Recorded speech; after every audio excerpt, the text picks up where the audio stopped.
নমস্কার বন্ধুরা, unique cooking of my mother চ্যানেলে আপনাদের সকলকে স্বাগত। প্রথমেই জানাই শুভ শারদীয়ার প্রীতি, শুভেচ্ছা ও ভালোবাসা।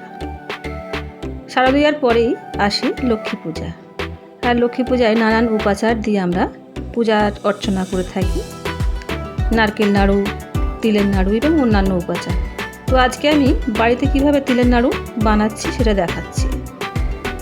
এখানে আমি 100 গ্রাম তিল নিয়েছি। সেই তিলটাকে একটু রোস্ট করে নেব। খেয়াল রাখতে হবে যেন সেটা পুড়ে না যায়। ফ্লেমটাকে একটু মিডিয়ামে রেখে এটাকে রোস্ট করে নেব।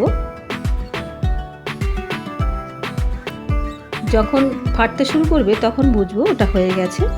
একটা পাত্রে আমি ঢেলে নিলাম এবং ওই কড়াইতেই দিয়ে দেব গুড়।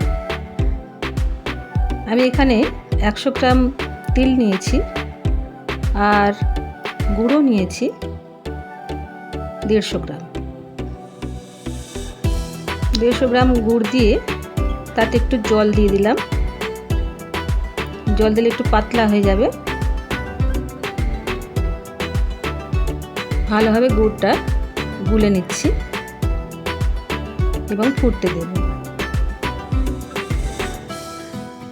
গুড়টা ফুটতে শুরু করেছে। এরপরে দিয়ে দেব এরকম একটা মিডিয়াম সাইজের হাতার 2 হাতা চিনি। চিনিটা দিলে ভালো চিট হবে এবং নাড়ুটাও খুব ভালো হবে। আমার চ্যানেলটি যারা এখনো সাবস্ক্রাইব করেনি তারা অবশ্যই সাবস্ক্রাইব করবেন। আর আমার ভিডিওগুলোকে যারা নিয়মিত দেখেন এবং সাপোর্ট করেন তাদের প্রতি রইল আমার অফুরন্ত ভালোবাসা।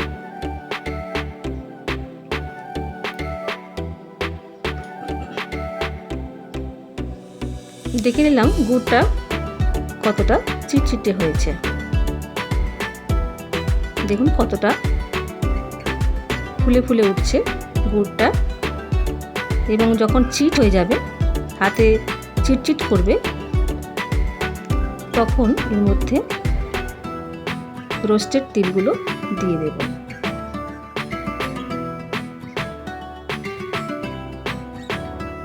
দিয়ে দিলাম রোস্টেড তিলগুলো।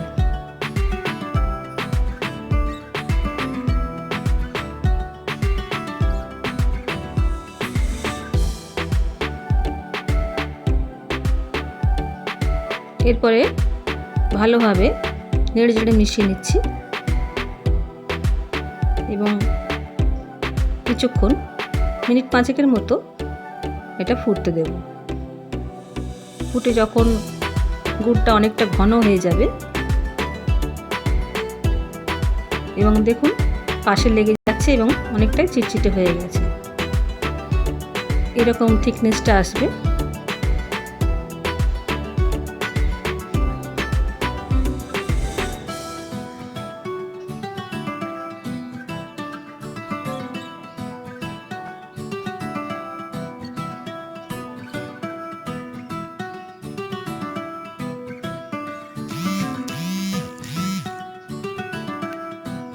একটা এরকম প্লেটের মধ্যে আমি মিশ্রণটা ঢেলে নিচ্ছি।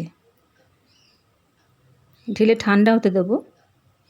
তবে খুব বেশি ঠান্ডা হলে এটা বেশি টাইট হয়ে যাবে। তবে অল্প গরম থাকতে থাকতে এগুলোকে বানিয়ে নিতে হবে।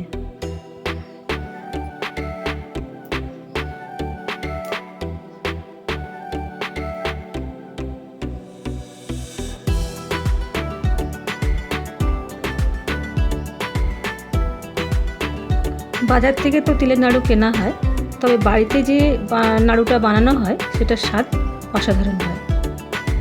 তাই সহজেই আপনারা তিলের নাড়ু বাড়িতেই বানিয়ে নিন। হাতে একটু জল লাগিয়ে নিয়েছি, নিয়ে অল্প অল্প করে গরম থাকতে থাকতে নাড়ুগুলো বানিয়ে নিচ্ছি। ঠান্ডা হয়ে গেলে অনেকটাই জমে যাবে, বানাতে অসুবিধা হবে।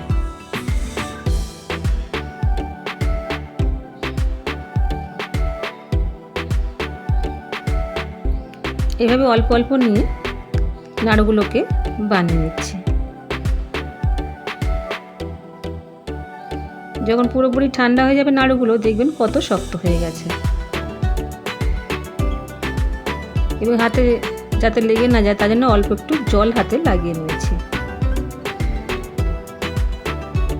আমার এই ভিডিওটা যদি আপনাদের ভালো লাগে তাহলে অবশ্যই লাইক শেয়ার করবেন এবং কমেন্টের মাধ্যমে জানাবেন কেমন হয়েছে এই তিলের নাড়ু। লক্ষ্মী পুজোতেই অবশ্যই আপনারা এই তিলের নাড়ু বাড়িতেই বানাবেন এবং দেখবেন কত ভালো তিলের নাড়ু বানানো গেছে। এইভাবে পরপর সব নাড়ুগুলো বানিয়ে নিয়েছি এবং এগুলো অনেকটাই ঠান্ডা হয়ে গেছে। আমি তুলে দেখিয়ে দিচ্ছি, দেখুন কতটা শক্ত হয়ে গেছে।